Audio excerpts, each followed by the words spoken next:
Rerratic Studio presents Unfuck Yourself by Gray John Bishop. Chapter 2, I Am Willing. Chapter 1 is linked in the description. Please note that this is a summary. I am willing. Stop blaming luck. Stop blaming other people. Stop pointing to outside influences or circumstances. You are given the life you choose to endure. Consider this. What are the issues, those horrible, black shadows right now? Destroying the warmth and joy of your life, which is otherwise wonderful. Do you despise your work? Do you have a problematic partner? Is your health compromised in any way? Okay, go find a new job. Put an end to the romance. Alter your diet and workout routine, or get the assistance you require. It seems easy, doesn't it? You have an enormous amount of control over how you live your life in the wake of events, even ones over which you may have appeared to have no control, like the loss of a loved one or the failure of your business. Whether you like it or not, that is the life you have chosen if you are unwilling to take the steps necessary to alter it, that is, if you are prepared to put up with it. Let me add one more point before you start to think or get all worked up. By arguing in favor of your current situation, you are essentially arguing for why you are where you are. Let it go. Not a but. They are beyond your means. They are extra luggage on a journey where you should pack lightly. Causes don't form the guy, they only show him. Circumstances only serve to show the individual to himself, they do not create the man. By Epictetus. Epictetus makes the point that how you react to your circumstances, not your circumstances, is what truly defines who you are. You must end another process before beginning this new one. Abandon the luck theory. Put an end to blaming others. Stop blaming events or factors outside of your control. Put an end to blaming your upbringing or area. Every topic I cover on these pages starts with this strategy. You must not, I repeat, you must not, dwell on any blame in your life. It is futile to even blame yourself. Of course you'll encounter circumstances that appear out of your control. You could even experience sad events like a loved one's death, illness, or handicap. Even when you've experienced such conditions for a long time and are still unable to envision a solution, there is always something you can do to change them. But first, you have to be ready. To completely embrace my strategy, you must first recognize that, despite the fact that some events in your life may have occurred without your knowledge or consent, you are solely in charge of how you choose to respond to them. Never, ever, give a justification. According to the definition, readiness is the characteristic or state of being prepared, willingness. In other words, being willing allows us to interact with life and view a problem from a fresh angle. You are the beginning and the conclusion of this. Nobody can make you willing, and unless you are truly ready to take the next step, you cannot move forward. When you are ultimately willing, you can physically feel that willingness, that intrinsic freedom that flows through your veins. Conversely, when you are not willing, you sense a kind of primeval stuckness that halts and weighs down on you like an unseen burden on your chest. I can hear you saying, I'm willing, but. You make yourself the victim each time you conclude that sentence with a but. As many complex life circumstances as there are, from the darkest of pasts to the weight and gravity of the present or paralyzing fear of the future, I have heard them all during my many years as a coach and mentor. You must understand what I'm saying in its proper context. I'm not saying these things to enrage you, okay, maybe I am, but my goal is to enrage you to understand your own greatness and to reach your full potential. Consider the scenario when you don't have that willingness in your life. Instead of being wispy or bashful, your willingness should be bold, the type that makes you prepared for what will come next and willing to take action.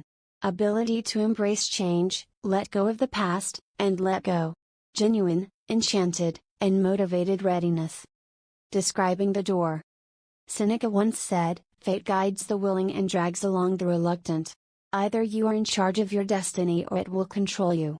Your stops and delays won't make life halt. Your uncertainty or dread won't make it stop. It won't stop without you, it will go on as usual. The performance will continue whether you actively participate or not. Because of this, I am willing is one of the first personal affirmations I teach my clients. You need to honestly ask yourself, am I willing? Before you can say it to yourself. There must be a response to that query. It cannot be simply abandoned in the void of the cosmos. Am I able to? It pushes for a reaction. Am I able to? I am unable to withstand its force as it forces me to face the reality. Am I ready to visit the gym? Do I intend to finish the task I've been putting off? Willingness to confront social phobias. Am I prepared to quit this miserable work or request a raise? In other words, are you ready to give up your current way of life and begin living the life you want? With the flip of a linguistic switch, all of it may be found within you. It all starts with the appearance of willingness, that fluid, continually expanding and shrinking condition where life arises and seeds. We frequently think of ourselves as being uninspired, lazy, or procrastinators. When in fact we're just apathetic. Because we convince ourselves we just don't want to do it or that we can't do it, we put things off or avoid them entirely. Create a sense of willingness where there seems to be none, instead than seeing this conduct as a weakness in character. A glimmer of hope, if you will. You are an expert at creating this openness and possibility. When you were younger or more curious as a youngster, this mood was simple to enter and easy to maintain. We somehow lost contact with this enchanted condition throughout the years. Niccolo Machiavelli, a well-known philosopher and political scientist, famously observed, "Where the willingness is great, the impediments cannot be enormous." Think about that for a moment. No matter what challenges you are encountering or obstacles you are attempting to conquer, if you are willing to cultivate that state of willingness, it will open the door for you to exert effort, take action, overcome obstacles, and finally bring about the change and advancement you desire in your life. That is why the seemingly simple phrase "I am willing" has such profundity. By its promise, you feel energized and empowered, receptive to its appeal. Are you willing, once again, I ask? Before the door closes. Perhaps you really are unwilling. That could possibly be the most appropriate response in many circumstances.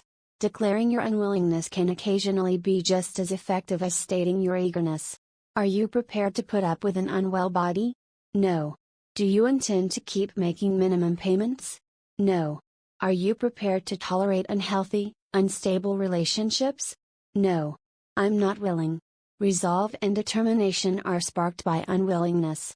It gives you the option to handle your circumstance with a forceful and urgent attitude.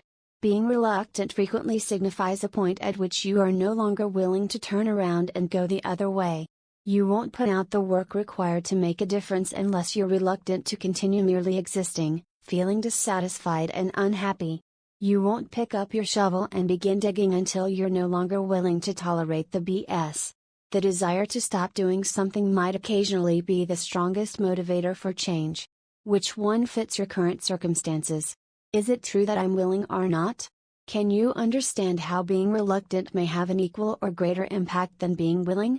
Depending on the situation, some of us feel more powerful by the declaration, "I am willing," while for others expressing "I am reluctant" provides them courage and commitment.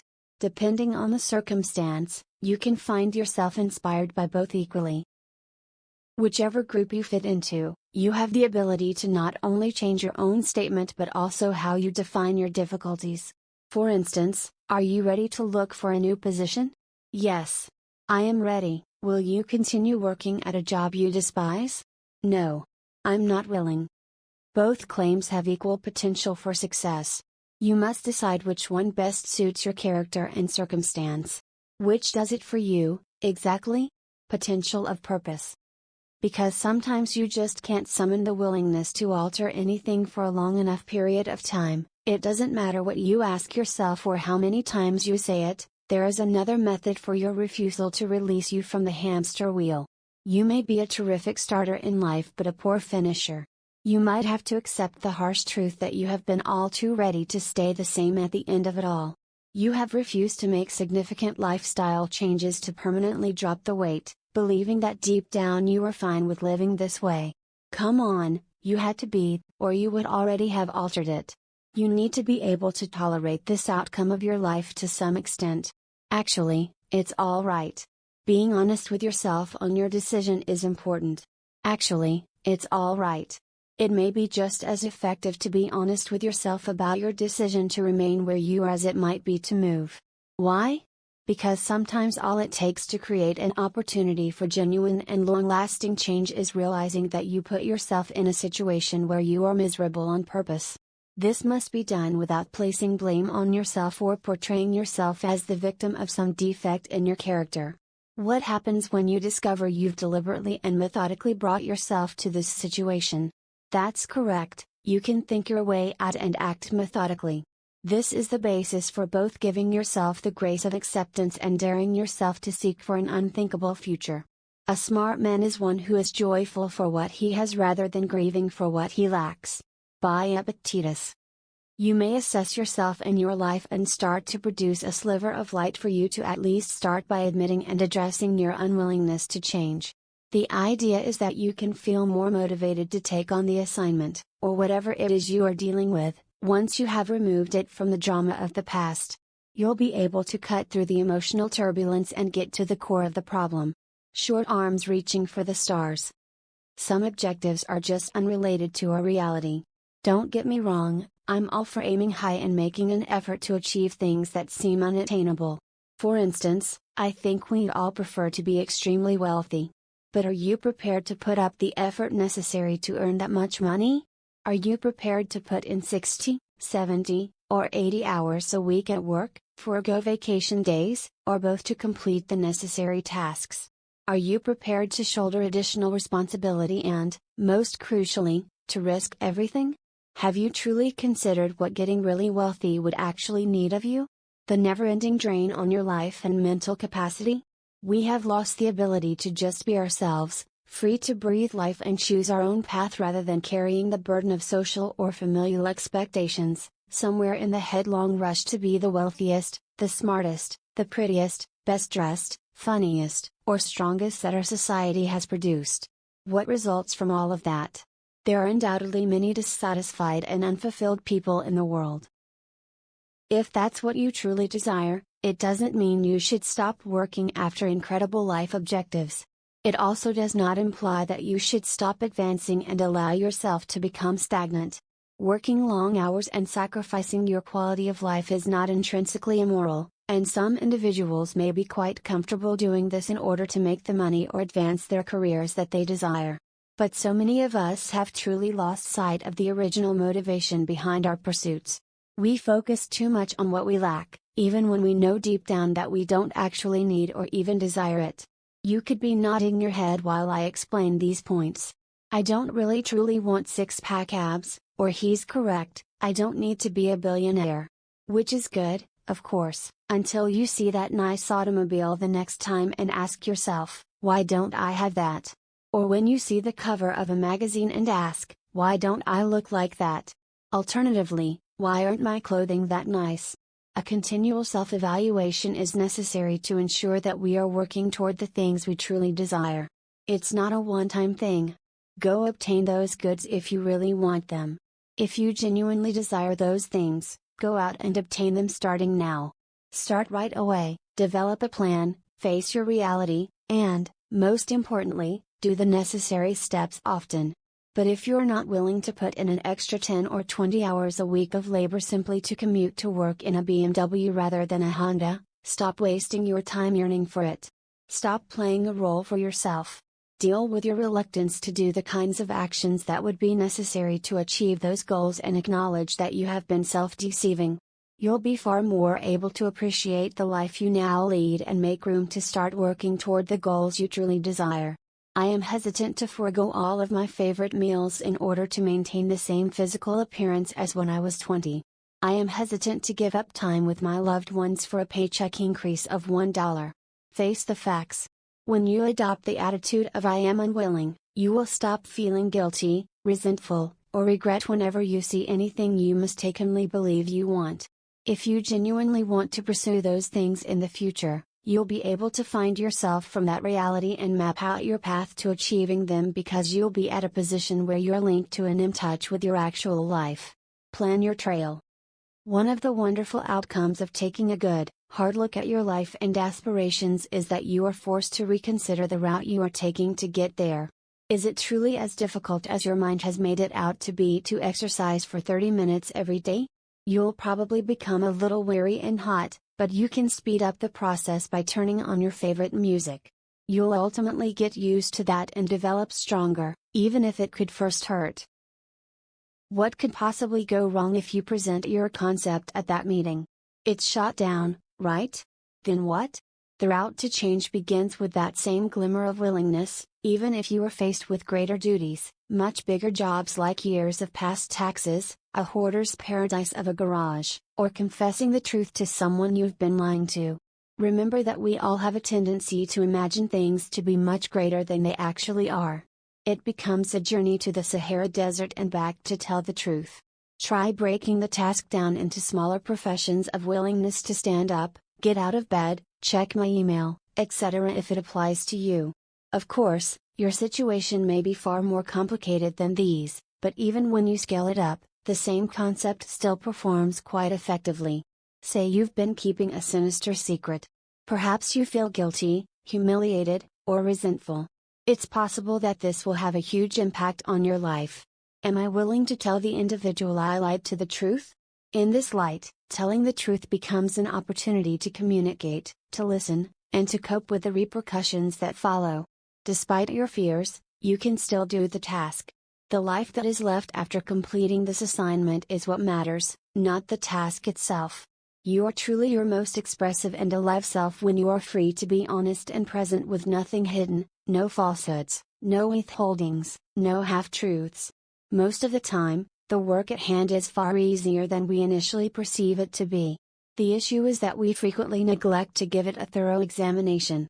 A life of our aspirations is waiting for us on the other side of some of the problems we encounter, which are undoubtedly difficult at times. A life in which we are ready, eager, and motivated to accept it. Declare I am willing, then. Set up your flag. Things become much more obvious once you begin to look at the world from the perspective of what you're willing and unwilling to pursue rather than what it would appear that you desire and don't want. You'll start concentrating on the things that are truly essential to you and your life rather than wasting time thinking about the things that other people have. You'll see that things start to take form once you start to replace jealousy, passion, and want with a willingness to improve your life. We regain control over the irrational ideas and sentiments that had previously led us to behave contrary to what we actually desired when we are aware of what we are genuinely willing to do. You have the capacity to ascertain what your reality is, and not because of some recurring subconscious flaw from the past, but rather because of your cognitive and aware self and the ability to advocate for yourself. Being willing is a reality and a genuine beauty that only you can produce. Because you will have taken responsibility for your decisions, notions like I am a failure because I'm not a billionaire or I am lazy because I'm not a size 6 won't be able to make you feel bad anymore. You may overcome the self-imposed hurdles that are really holding you back if you begin to view the challenges in your life as a question of willing and unwilling, rather than dragging yourself down with unfavorable thoughts of yourself and your situation. Drama and self-talk are only diversion, you can see through them. When you're prepared to put in the necessary effort, you'll understand that nothing else matters. The things you are genuinely willing to undertake won't be put off. Due to your great feeling of willingness to carry out your obligations, you won't let them slip. Willingness. It is the source of all life in the new, an endless pool of promise and possibility, a place where new futures might materialize and a whole new you can start. When you wake up in the morning, when you go to bed at night, whether you're driving or taking a shower, keep asking yourself, am I willing? Until you can hear it. Ask questions over and over again until your consciousness is filled with a loud yes. I am ready. Are you willing? I ask you once again.